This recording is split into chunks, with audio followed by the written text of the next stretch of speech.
Previously on Along for the Ride. We're actually coming at you from the beach, so it might sound worse or better than our previous episodes. We're at the Mystery Beach Studios. That's right.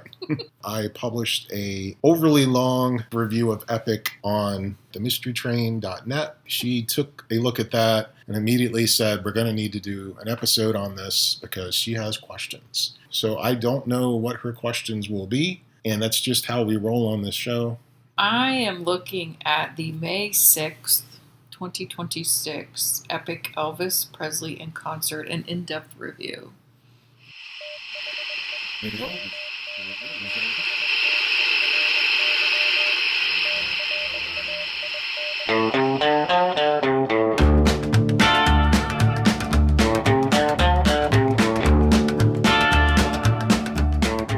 Welcome to Along for the Ride on the Mystery Train.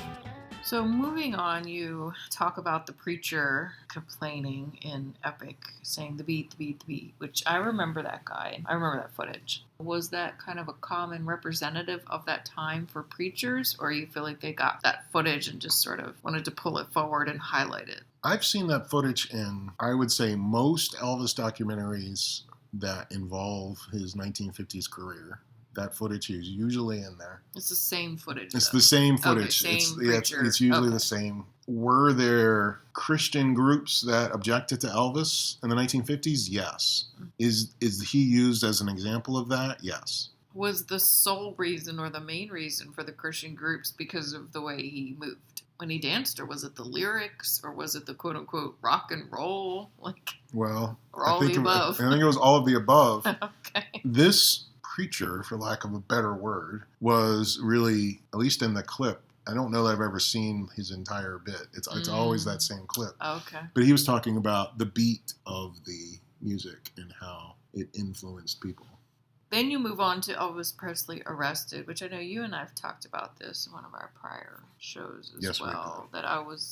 It's implied, it is definitely implied that he was arrested for his stage movement. So I'm glad that you continue to clarify that for folks, that he was not arrested for his movements. There was a scuffle at a gas station. 3 people were arrested. Elvis was ultimately released with no charges. The other 2 got, I think, minor charges. The 2 that were fighting Elvis. It's just an unfortunate incident, but certainly was not him being arrested for his music or his stage movements or anything like that.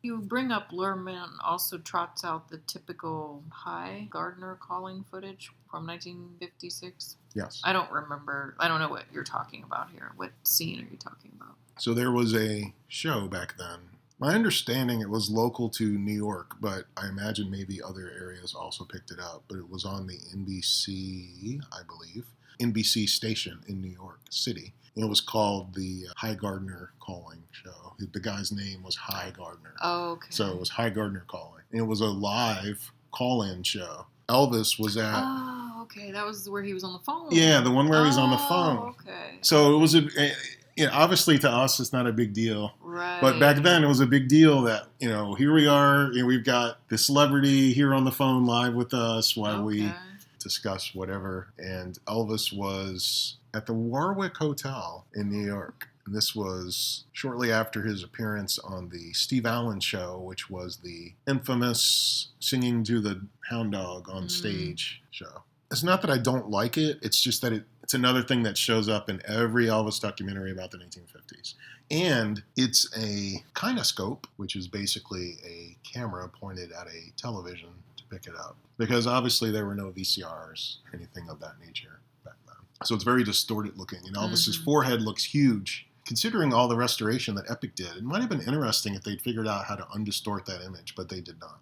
Was it that they had a camera at the Warwick Hotel and the guy literally called him, so they sent a camera over there to sit there and record him on the phone with this guy versus him going in the studio? And I'm not saying that that's how he did it with Elvis, but that was just his platform. I think that's just how the show was. But to your point, sure, it was probably right down the street. Why didn't Elvis go down the street? And right. I think that was just the the nature of that particular show. His shtick? Yeah. It's ironic that we're we're recording this episode in a hotel room ourselves. That's right. But Hi Gardner is not here. No. And there is no video camera that we're aware of. There better not be. Okay, so then you move on to home movie footage of Elvis and his friends in 1961, attempting to write the sign. Do you know anything about this? What was this youth rec center? Is it still there? Do you know anything about it? I know some about it. In 1957, Elvis did a benefit concert in Tupelo, which was his hometown. Okay. Mm-hmm. That money went towards the building of a youth recreation center. Apparently, the project kind of floundered. Elvis comes back from the Army, eventually makes his way back to Tupelo, and the sign of future home of the Elvis Presley Youth Center has fallen over. So him and his friends try to put it back up, but it just kept falling over. I had heard Elvis tell that story in a press conference it would have been 2 or 3 weeks later after that happened. And he was kind of laughing about it, saying, now, we tried to put the sign back up. To my knowledge, I didn't realize there was footage, and I've never had seen it before until I saw Epic. I'm not like an expert by any means on Elvis home footage, so it could be that people that are probably saying, assuming they're even listening. But if they are listening, they might be saying, well, that's been in 53 videos. How did he miss that? At least I don't remember seeing that before. I kind of wish they had used the audio of Elvis talking about it on top of that footage, because I think it would have been kind of neat to have those together. So I don't know if Luhrmann hadn't heard that audio from that press conference, or they just, for whatever reason, decided not to do that. Was the Elvis Presley Youth Recreation Center ever built? That's the part I actually don't know. I don't know if it ever opened. That area is now like the Elvis Presley Birthplace Park. I've not been there. I don't know an awful lot about it. There is a link to it on the Mystery Train link page, so I have looked at that, obviously.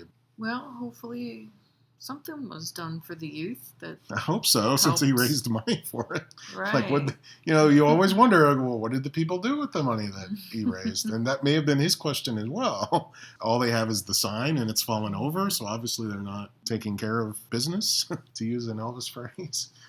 So then you start talking about Hollywood, the Hollywood segment. And you say in here that Epic includes clips from a whopping 20 of the 31 narrative films that Elvis appeared in. So did you sit there and pause Epic and count 20? How did you get there? Yeah, so I sat there for 16 hours and paused every second of Epic and then compared it against all of my DVDs. No, so what I did was, during the credits, it lists all of the movies that it clipped, and it turns out to be 20 movies of the narrative movies. So that's where I got it from, was the credits. So I did it the easy way. Well, that's interesting, because previously on another show, you and I talked about they did not include certain people in the credits, so you assumed that they include all the movies they clipped in the credits. You have me there. Perhaps they didn't include all the movie credits. You're right. There are 20 that are credited, and it seems right. It seems right, though. It looks about right to me. That's more factually accurate. There are 20 of 31 that are accredited. So that same paragraph you're talking about. I feel like I'm on trial here. That same paragraph you're talking about, some of the 20 of the 31, the alleged 20 of the 31, whether intentionally or otherwise, are in the wrong aspect ratio. Oh, no. What do you mean when you say some of them? Like, why are they in the wrong aspect ratio? If it was a movie, shouldn't they all have been kind of consistently shot around the same time? And so why are they in the wrong aspect ratio? As to why they're in the wrong aspect ratio, I don't know that I can answer that. Not every movie has the same aspect ratio. I can say that. The issue is some of these movies are squeezed together visually such that people are taller and thinner, and so are objects, like everything, not just the people. Everything is taller and thinner than it otherwise would be. I can't really speak to why someone would do that. I mean, I can only think of two reasons. One, a mistake. Two would be some artistic reason. During that scene, the footage goes by really quick, so I don't think it really matters. Unfortunately, all of the 1970 footage from Elvis That's the Way It Is, which is used extensively in the movie, also is in the wrong aspect ratio. It is squeezed, so everything is slightly taller, slightly thinner. It's not a huge difference, but it is wrong. Did you notice it in the IMAX? Like, when did you notice it? I noticed it, unfortunately, in the very first preview trailer. Oh, so and before you even saw the movie? Yes, and I thought, hopefully this is just because of it's online. Mm-hmm. It's just because I'm watching it on YouTube, or so I went into the theater thinking, hopefully it won't look like that. It did look like that at the IMAX. I managed to ignore it, which, because you know me very well, you know, was incredibly difficult. But I loved the movie so much that I managed to not pay attention to it once I saw that it was indeed there. I guess we saw it 9 times. I did not obsess over it. I was disappointed that it wasn't fixed for the digital version, and I am optimistically, if not stupidly, hoping that they're going to fix it for the home media, Blu-ray, DVD, HDR, 4K, pick your letters version coming out. ABC, DEF. Yeah, coming out in August, but probably not. Let's just be honest. Well, it's good to have hope, as we always say. That's right. I also hope that they credit the correct people in the Ronnie Tutt version coming at the Ronnie Tutt. Ronnie Tutt got left out of a RCA release in the last few years, where they credited all the band, but for some reason left him off. And he had just passed away, so the fans really noticed it. Wow. Maybe it was some state thing or something. Well, I'd like to think it was something like that actually has a logical explanation. Mm-hmm. But we'll just say that there are a lot of mistakes on Elvis releases. Mm-hmm. They spelled Elvis's name wrong on one of his releases. How do you spell it? It's only... They spelled his last name. I believe they added an extra E in, if I remember correctly. I do not have that CD. I find that to be a complete embarrassment. I mean, that's ridiculous. It is ridiculous. Someone did not take care of business. They did not. Look at me. I'm quoting stuff. What have you done to me? You're the Captain Lorca of the Mystery Train. I do like Captain Lorca. Okay, so... I should note, Discovery fans, that we are on, I think, episode 6 or something like that. We're not deep into the show yet. Yes, that's a good point, because I know there's something going on with Captain Lorca. There's something weird about him, but I don't know yet what it is. Because the other thing I will say, for anyone who does listen, are 2 people that listen. Thank you, siblings. I do not Google things. So when Ty starts showing me, whether it's Elvis or Star Trek or I do not Google and try to piece things together. I go along for the ride. And I never know where we're going. Neither do I. Moving on to the scene you referenced, where Elvis points his guitar at the camera. Yes. And pretends to fire it like a rifle. Yes. The quote you have here is, "Shoot that Hollywood camera." Did those 2 pieces go together? He said that, and then he did that, and then was he just joking? Can you talk a little bit about that footage? Yes, I believe, if I recall correctly, as many times as I've seen Elvis That's the Way It Is, I should know this. I believe he shoots the camera first and then says, "Shoot that Hollywood camera." And he's just joking. A lot of times he liked to play around like his guitar was a rifle. And then he's actually made the comment when talking about the Army that the only time he got in trouble is when he treated his rifle like a guitar. He said it didn't go too well. I can imagine. So that's an interesting point, though. Did he ever handle a rifle before he got in the military, as far as you know? Or that's, like, was he playing around with his guitar like that before he went in the military? Or that was probably a direct outcome of him handling a rifle in the military? Did he handle a rifle before the military? I believe so. He was in the junior ROTC. I'm guessing he handled some kind of rifle. Now, whether it was a live rifle or not, I do not know. Outside of that, I don't know if he would have. I don't think his mom was too keen on him having weapons. The other question was, did he treat his guitar as a rifle prior to being in the Army? There's obviously not quite as much footage of Elvis in the 1950s, like on stage, and certainly almost none like behind the scenes, like That's the Way It Is. Mm-hmm. So it's hard to know for sure. I don't recall ever seeing something like that, but that doesn't mean that it didn't happen. I associate it with Elvis. That's the way it is. And also with August of 1969, the previous year. But I don't know if he did it. He may have done it every day, or those were the only couple of times. I don't know. Well, I just learned something about Elvis. I did not know he was in Junior ROTC. Right, and I don't remember what Junior ROTC stands for, like what the letters stand for. I don't remember. I don't remember either, but I know what you're talking about. It's the young folks that are in the pre-military. Yeah, I'll let you explain it so that when I can put the wah-wah about you. So what is the Junior ROTC? Well, if I recall correctly, I believe it's high schoolers.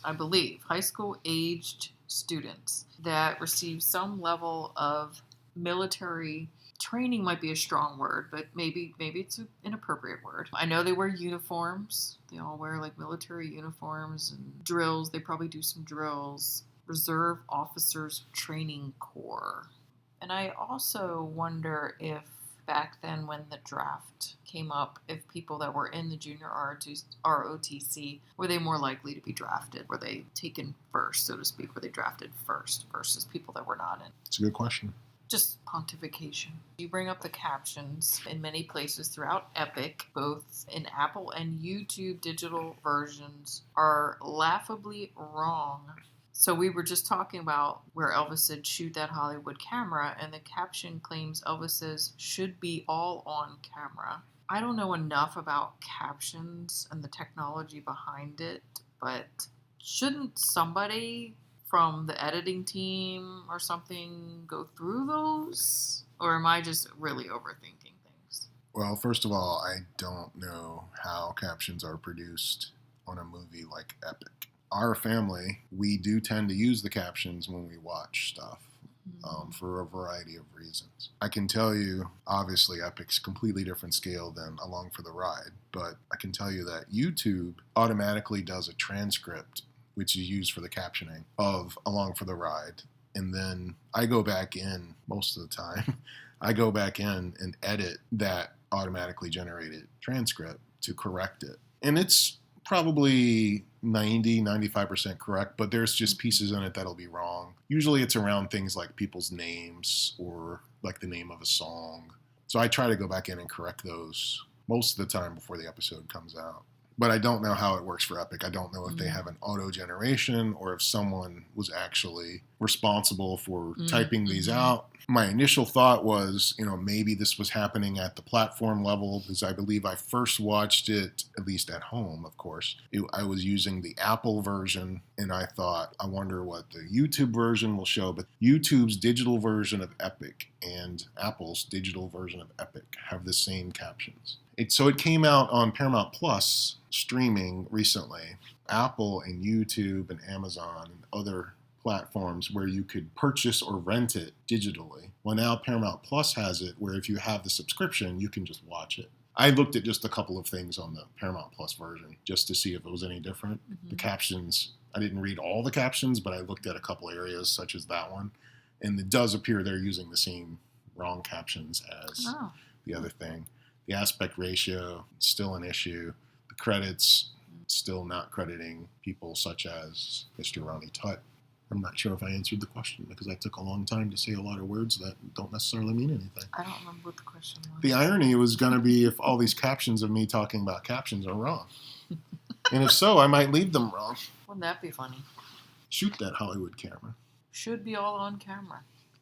How anticlimactic. So that's what made me think about it is someone on, the Epic movie, someone took a lot of time to edit and had a vision, and then you have these captions that just destroy the audio and the video vision. I have that perfectionist side of me, so when I'm watching it and I've got the captions on and it's putting the wrong lyrics to songs up, it drives me crazy. You then move on and you talk about Epic makes a great use of a remix of I Got a Feeling in My Body in this and other segments. You say that was recorded in December 1973 at Stax Studios in Memphis. What is Stax Studios? That is a famous recording studio in Memphis. Why are you laughing? Because I don't know what else to say about it. But I mean, so it's not his. No. Okay. It was a recording studio in Memphis but it was a label. Now he wasn't recording for that label. They were just using their studio. Oh, okay. Otis Redding Sitting on the Dock of the Bay. Oh, okay. I know Otis Redding. Sam and Dave's Soul Man. Soul. Yeah, that one. And Isaac Hayes' theme from Shaft. Okay. All right. I'm familiar with those. I can't believe you laughed at me. No, I wasn't laughing at you. I was laughing at the fact that I wasn't going to be able to answer the question without cheating and using Google like I am right now. I know. You're quite a cheater this evening. I just want to highlight that for everyone because you can't see what he's doing. But he's picking up the phone an awful lot tonight. I'm trying to save myself editing of putting up these slides, correcting myself like I had to, especially in the Golden Books episode. Or use the buzzer. You know I love the buzzer. I'll have to use the buzzer. The Golden Books episode, I made so many mistakes that I didn't even catch them until it was too late to put the buzzer in. You then say, A Fool Such as I, July 29, 1970, Hollywood, California, footage previously unseen. So that means you had not seen that footage prior to Epic. True, and it also means that it had not been on an official release prior to Epic. And that one, see, I'm not an expert on anything, but I'm even less of not an expert. Well, that doesn't make sense. I know very, very little about bootlegs, and my understanding is a lot of the previously unreleased Epic footage has been released on bootlegs. In their defense, I don't really count that. With A Fool Such as I, that may have just, I don't know that was even in the bootlegs. Okay. But I'm not for sure. Now, what I should say is all of the audio has been officially released prior to Epic. I've heard all of the rehearsals and heard all of the concerts. Mm-hmm. So I think with that, we will leave off, and we'll have to pick that one up next time. All right. Thank you for joining us here at the beach. Until next time, if there is a next time, may God bless you.